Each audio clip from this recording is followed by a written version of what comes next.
Berikut adalah ulasan pasar selama sepekan terakhir. Zona Amerika. Data inflasi bulan Juni sesuai ekspektasi mengalami penurunan. Secara tahunan hanya tumbuh 3% versus 4% year on year bulan Mei. Sedangkan secara bulanan tumbuh 0,2%, di bawah ekspektasi 0,3% month on month. Data pertumbuhan penjualan retail bulan Juni secara bulanan akan dirilis pekan ini. Diprediksi tumbuh 0,5% month on month versus 0,3% month on month bulan Mei. Zona Asia. Pertumbuhan ekonomi Cina kuartal 2 secara tahunan akan dirilis pekan ini. Diprediksi tumbuh 7,3% year on year versus 4,5% year on year di kuartal 1. Produksi industrial Cina secara tahunan bulan Juni akan dirilis pekan ini. Diprediksi tumbuh 2,7% year on year versus 3,5% year on year bulan Mei. Zona Indonesia. Tingkat kepercayaan konsumen bulan Juni berada di level 127,1 versus 128,3 bulan Mei. Data penjualan retail bulan Mei mengalami penurunan 4,5% year on year versus plus 1,5% year on year bulan April. Neraca perdagangan bulan Juni akan dirilis pekan ini. Diprediksi surplus 1,35 miliar US dollar versus surplus 0,44 miliar US dollar bulan Mei. Ekspektasi peningkatan surplus disebabkan karena adanya ekspektasi penurunan impor di bulan Juni sebesar 7,75% year on year versus peningkatan impor sebesar 14,35% year on year bulan Mei. Market View. IHSG selama sepekan ditutup menguat 2,28% week on week di level 6.869,572. Dengan tren inflasi Amerika Serikat yang kembali mengalami penurunan, pasar memprediksi bahwa The Fed hanya perlu untuk menaikkan suku bunga acuan sekali saja di bulan Juli. IHSG seharusnya mendapatkan dukungan karena situasi global yang cukup kondusif dan dapat bergerak sesuai kondisi fundamentalnya.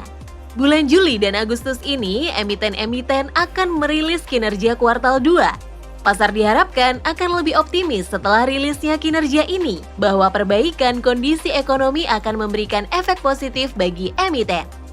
Asing mencatatkan pembelian bersih sebesar 563,17 miliar rupiah selama sepekan, atau inflow year to date 17,42 triliun rupiah.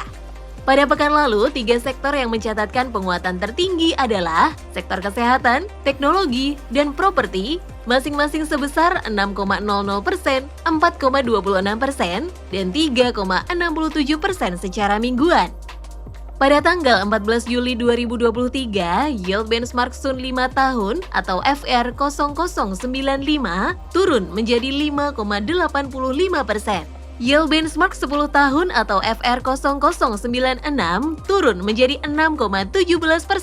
Yield benchmark Sun 15 tahun atau FR0098 turun menjadi 6,28%. Dan yield benchmark 20 tahun atau FR0097 flat menjadi 6,43%.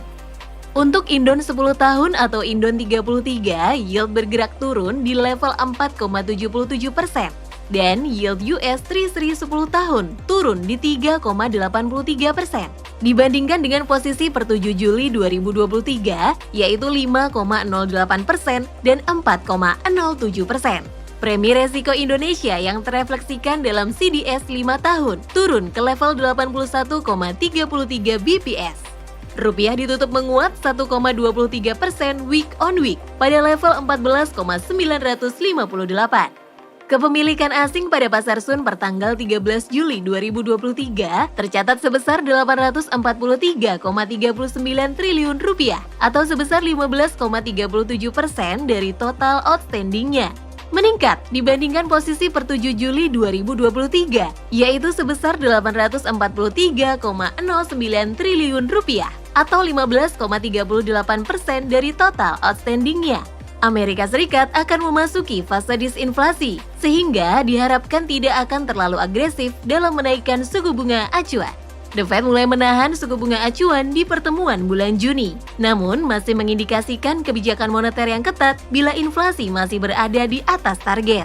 Di tengah isu resesi, The Fed masih cukup optimis ekonomi Amerika Serikat akan tumbuh 1% year on year di tahun 2023. Indonesia juga akan mengalami penurunan inflasi di tahun 2023 atau inflasi akan lebih terkendali, sehingga Bank Indonesia tidak akan menaikkan suku bunga acuan.